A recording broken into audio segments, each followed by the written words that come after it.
आपणा म्हणती यवन कोणी म्हणती ब्राह्मण ऐसी कृष्णा समान लीला आपण मांडिली.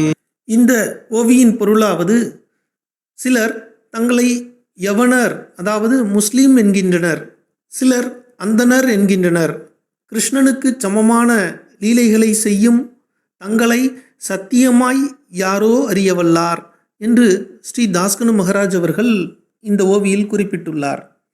இதில் பாபா யவனரா அல்லது அந்தனரா என்று வினவி கிருஷ்ணனுக்கு சமமான லீலைகளை செய்வதாக தாஸ்கனு மகராஜ் குறிப்பிடும்போது, ஏன் அவ்வாறு குறிப்பிடுகின்றார் என்றால், ஸ்ரீ கிருஷ்ணர் ஒருத்தி மகனாய் பிறந்து ஓரிரவில் ஒருத்தி மகனாய் வளர்ந்து என்று கூறுமாறு தேவகியின் மகனாக மதுராவில் பிறந்து யசோதையின் மகனாக ஆயர்பாடியில் வளர்ந்தார்.